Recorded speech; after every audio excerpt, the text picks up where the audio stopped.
बिहार विधानसभा चुनाव के दूसरे चरण का प्रचार थम चुका है। अब 11 तारीख को 122 विधानसभा सीटों पर वोटिंग होगी। 14 नवंबर को आएंगे बिहार विधानसभा चुनाव के नतीजे। देखिए, चुनाव प्रचार थम चुका है। दूसरे चरण के लिए भी 14 नवंबर को बिहार विधानसभा चुनाव के नतीजों का इंतजार रहेगा। 11 नवंबर को दूसरे चरण के लिए वोटिंग की बारी है। चुनाव प्रचार का जो शोर है वो थम चुका है।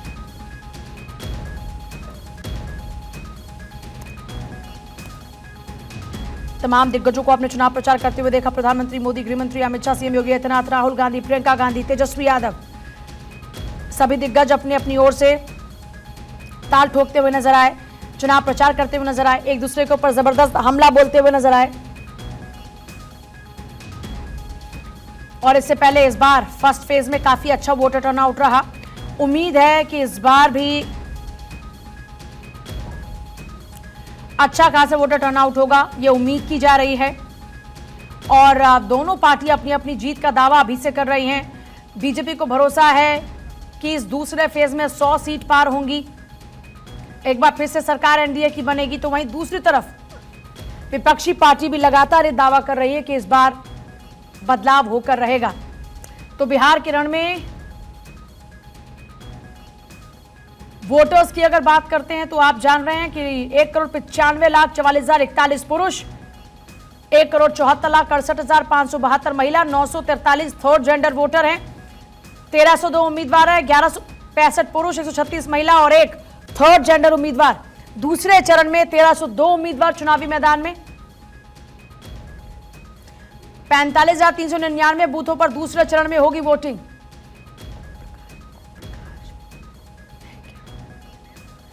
ओम प्रकाश पूर्णिया से हैं, सर्वेश पटना से हमारे साथ में इस वक्त जुड़ रहे हैं, श्याम भागलपुर से मेरे सहयोगी इस वक्त जुड़ रहे हैं और नौशाद भी मेरे साथ जुड़ रहे हैं किशनगंज से। सर्वेश, जल्दी से आपके पास आते हुए, क्योंकि चुनाव प्रचार थम चुका है और इसी चुनाव प्रचार के शोर में हमने देखा जमकर एक दूसरे के ऊपर हमले हुए, लेकिन जनता के जहन में क्या कुछ मुद्दे इस वक्त घूम रहे हैं?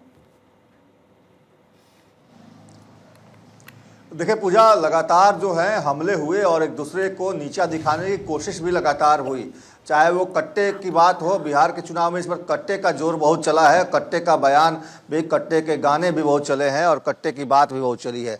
लेकिन जिस तरीके से जनता ने पहले चरण में अपना वोट दिया, उसने तमाम चीज़ों को दरकिनार करते हुए बढ़ चढ़ कर लोकतंत्र के इस महापर्व में बिहार की जनता ने अपनी हिस्सेदारी दिखाई है। और इस बार भी उम्मीद यही है कि दूसरे चरण में भी बिहार की जनता, क्योंकि 122 सीटों पे चुनाव है, 20 जिलों में चुनाव है, तो निश्चित तौर पे और ऐसे ज़िले हैं जो नक्सल प्रभावित भी हैं, सीमांचल के इलाके हैं, जहाँ घुसपैठ का मुद्दा भी लगातार बीजेपी और एनडीए ने उठाया है, जहाँ से तरह से कहा जाए तो महागठबंधन की तरफ से राहुल गांधी और तमाम जो उनके सहयोगी पार्टियों के लोग हैं, चाहे वो तेजस्वी यादव हों या फिर मुकेश सहनी हो, उन लोगों ने सीमांचल के इलाके में बहुत जाकर वोटर अधिकार यात्रा भी एकदम जिस तरीके से की और वहाँ पे जिस तरीके का रुझान उनको मिला, तो तमाम लोगों को उम्मीदें यही हैं कि इस बार के चुनाव में जो दूसरे चरण का मतदान है, इसमें भी उसी तरीके से लोग बढ़ चढ़कर हिस्सा लेंगे।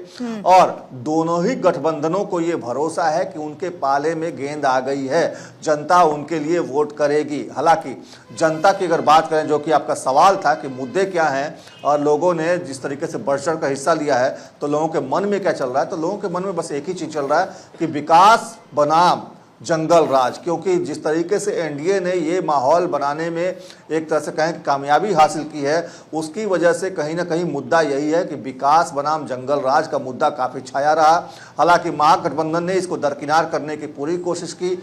नौकरी, दवाई, सिंचाई, कमाई की बात तेजस्वी यादव ने की और उन्होंने सीधे तौर पर कहा कि हर परिवार के एक सदस्य को सरकारी नौकरी देंगे।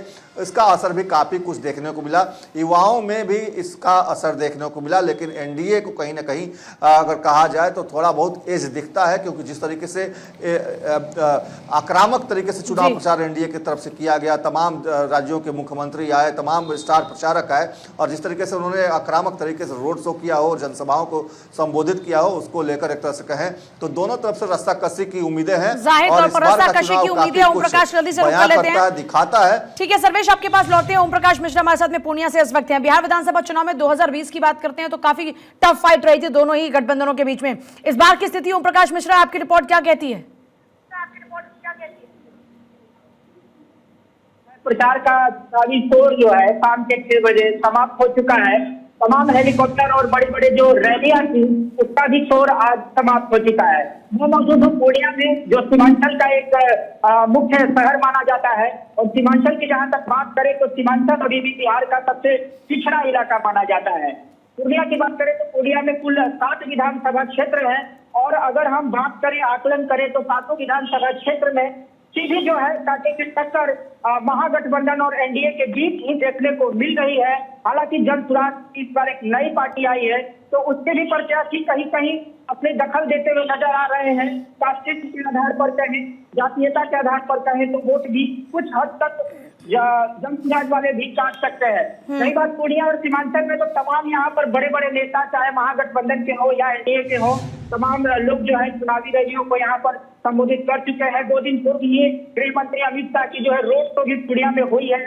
आज तेजस्वी यादव की सभा हुई है। दोपहर में एनडीए गठबंधन की तरफ से चिराग पासवान की सभा हुई है, मुकेश सहनी की सभा हुई है। अगर यूं कहें तो चाहे महागठबंधन हो चाहे एनडीए हो, तमाम बड़े बड़े नेताओं की जो है अपने पक्ष, अपने प्रत्याशियों के पक्ष में यहाँ पर सभाएं हुई है। लेकिन सीमांचल में जो मुद्दा है वो बाढ़ से जुड़ा हुआ मुद्दा है, किसानों से जुड़ा हुआ मुद्दा है, महिलाओं में सबसे बड़ा मुद्दा है, जिस पर जो है काफी समय तक जो है सरकारें अपने मैनिफेस्टो में बात तो करती हैं। लेकिन अगर हम बात करें पूर्णिया सदर विधानसभा क्षेत्र की, या पूर्णिया बात करें अमोर की, या कोई भी विधानसभा ले ले, तो यहाँ पर बेरोजगारी और पलायन और रोजगार की जो है मुद्दे प्रमुख रहे हैं। हालांकि एनडीए ने हमेशा कहा है कि जो इंजन की सरकार है, केंद्र में मोदी जी की सरकार है, हम विकास लगातार कर रहे हैं। लेकिन कई सीटों पर जो है बड़ा मुकाबला देखने को मिल सकता है महागठबंधन और एनडीए के बीच, खास करके बायसी और अमोर विधानसभा बात करें, जहाँ पर मुस्लिम मतदाताओं की जो है भारी संख्या होती है, जो सरकार बनाने में अहम योगदान रखते थे। और उनके अंदर की जो है महागठबंधन के प्रतिकूल क्षेत्र में जो है रुझान देखने को मिल रहा है। लेकिन पूर्णिया, बनमनखी, धमदाहा जैसे जो विधानसभा क्षेत्र है उसमें अभी भी जो है एनडीए की बढ़त। ठीक है, जल्दी से आप श्याम सिंह का रुख करते हुए, भागलपुर में अभी क्या उत्साह नजर आ रहा है जो वोटर्स हैं, क्योंकि अब बहुत ज्यादा इंतजार वोटर्स को नहीं करना अपनी किस्मत के फैसले के लिए और प्रत्याशियों की किस्मत के फैसले के लिए।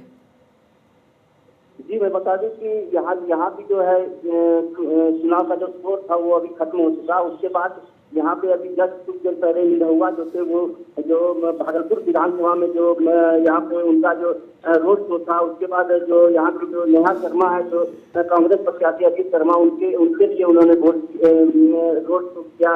एक तरफ चिराग पासवान आए थे, मनोज तिवारी आए थे। तो कहीं कहीं अभी शाम तक चुनाव प्रचार खत्म होने के पहले जो है यहाँ पे आने के बाद ये लोग चुनाव प्रचार करने के बाद चले गए। मगर शाम में जो देखें तो एक तरफ से अगर हम भागलपुर विधानसभा की बात करें तो यहाँ पे जो है कांग्रेस से अजीत शर्मा जो 3 टर्म से जीत के आए हैं, और अगले बार जो है 1122 वोट से जो रोहित पांडे थे बीजेपी के, वो हार चुके थे। फिर एनडीए ने उनसे विश्वास जता के किया। उनके लिए भी एक सीट बना चुकी है कि भागलपुर विधानसभा हर समय जो है हर बार चुनाव में एक मजबूती बना रहता है एनडीए के लिए। मगर इस बार भी फिर से उनसे विश्वास किया है, उनको दिया है। तो इस बार देखना होगा कि किस तरह से जो एनडीए के जो बड़े बड़े नेता हैं यहाँ आए, उन्होंने प्रचार किया कि ये हाउस सीट बना रहता है हर समय के लिए। अगर हम और जगह से बात करें तो यहाँ पे जो है टोटल 4 विधानसभा है, जिसमें से कि एक कहलगांव विधानसभा है। यहाँ पे जो है ठीक है, आपके पास आते हैं नौशाद का एक बार रुक करते हैं। किशनगंज से इस वक्त नौशाद हमारे साथ जुड़ रहे हैं। किशन, मुस्लिम वोटर निर्णायक भूमिका में किशनगंज में मुद्दे कौन कौन से हावी नजर आ रहे हैं? क्या सियासी समीकरण इस वक्त नजर आ रहा है किशनगंज का? किशनगंज में इस बार बदलाव की उम्मीद नजर आ रही, जहां घुसपैठिए सबसे बड़ा मुद्दा बताया जाता था, इस बार वो रहते हैं कोई काम नहीं कर रहे हैं। और रहा सवाल की बात है इंडिया का, तो भी किशनगंज से उतनी फैसले वाली है, क्योंकि इस बार एमआईएम जो है वो काफी बढ़त बनाकर चारों सीट पर एमआईएम की बढ़त दिखाई दे रही है। वही आज राहुल गांधी की आपको सभा में भी काफी भीड़ देखी गई, लेकिन लोगों का यह कहना है कि हम हेलीकॉप्टर देखने आए थे, राहुल गांधी को देखने आए थे, लेकिन वोट हम जो करेंगे वो बातें एमआईएम को करेंगे। ये दरी बिछाने वाली बातें लोगों में कितना इफेक्ट डाल रही हैं? वाली जो बात है तो नहीं बिछाएंगे। चलिए ठीक है पैमाने के सर्वेश, साथ एक बार फिर से जाएंगे। आपके पास आते हुए, सर्वेश पूरा माहौल अभी क्या देख रहे हैं दूसरे चरण के लिए?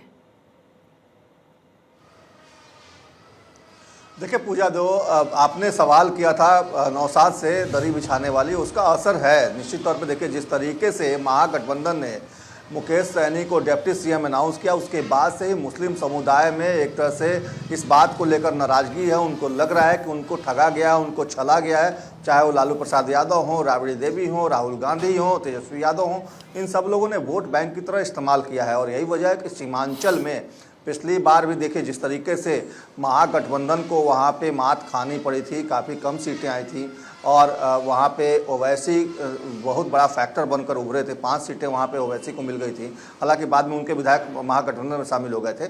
लेकिन जिस तरीके से वहाँ पे डेंट उन्होंने डाला था महागठबंधन के वोट बैंक में, वैसा डेंट आप इस बार महागठबंधन को हर इलाके में देखने को मिल रहा है। उसका जो मेन कोर वोटर था मुस्लिम और यादव, वो कहीं ना कहीं उसमें मुसलमान जो है उनका वोट बंट रहा है। कहीं वो जनसुराज को दे रहे हैं, कहीं वो AIMIM को दे रहे हैं और कहीं वो JDU, LJP, हम या फिर RLM को दे रहे हैं। बीजेपी को उनका वोट नहीं जा रहा, लेकिन जहां भी NDA के घटक दलों के उम्मीदवार हैं वहां वो जा रहे हैं, क्योंकि उनको लगता है कि बीजेपी भले ही साथ में हो, लेकिन नीतीश कुमार, जीतन राम मांझी, चिराग पासवान अल्पसंख्यकों की बात करते हैं, उपेंद्र कुशवाहा अल्पसंख्यकों की बात करते हैं, जनसुराज अल्पसंख्यकों की बात करता है, ओवैसी जो है मुसलमानों की बात करते हैं। तो एक तरह से वो वोट जो है बंट रहा है और ये कोर वोटर जगह अगर बंट रहे हैं तो निश्चित तौर पे इसका खामियाजा महागठबंधन को भुगतना पड़ेगा।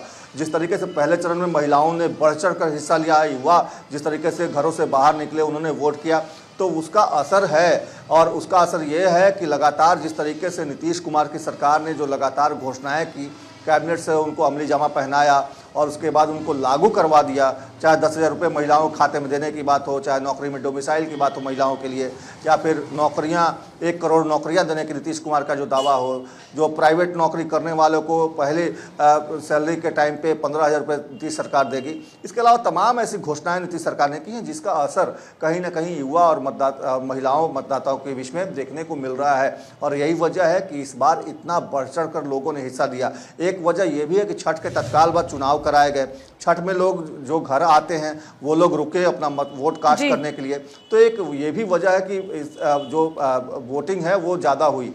तो एक तरह से कहा जाए तो ये वोटिंग लगातार, हालांकि दावा यही हो रहा है महागठबंधन की तरफ से कि ये बदलाव के लिए वोटिंग है, लेकिन दूसरी तरफ एनडीए की अगर बात करें तो एनडीए का कहना है कि महिलाओं और युवाओं ने मोदी और नीतीश के चेहरे पर भरोसा किया है, उनकी योजनाओं पर भरोसा किया है। तेजस्वी यादव को भले ही लगता है कि ये वोट उनका है, लेकिन ऐसा है नहीं। 14 तारीख को जब ईवीएम खुलेगा तो दूध का दूध, पानी का पानी हो जाएगा। पूजा, जाहिर तौर पर दूध का दूध, पानी का पानी होगा, क्योंकि दावे चाहे कितने भी किए जाएं, लेकिन 14 तारीख को जब नतीजे आएंगे तो पिक्चर एकदम क्लियर होगी कि जनता की नज़रों में कौन हीरो है और किसके वादों में कोई दम नहीं है।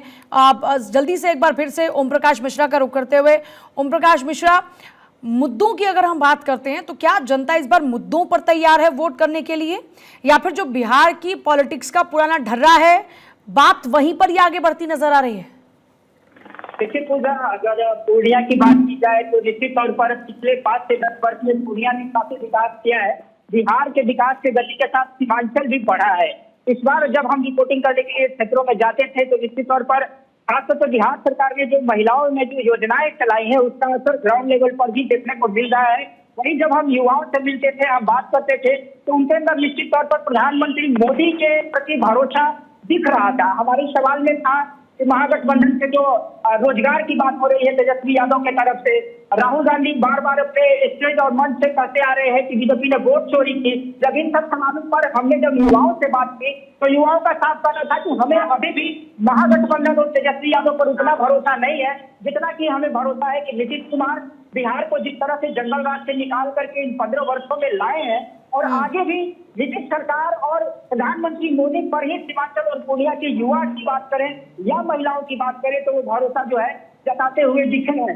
लेकिन जहां तक सीमांचल की बात है, काफी पिछड़ा इलाका रहा है। निश्चित तौर पर कई पार्टियों ने जो भी चुनावी वायदे किए हैं वो अभी भी धरातल पर पूरी तरह से तो नहीं उठ पाई है। लेकिन हाँ, ये जरूर है कि सीमांचल की जो सूरत आज से 5 साल पहले हुआ करती थी, आज जो पूर्णिया का डेवलपमेंट है वो उप राजधानी बिहार के तो है एक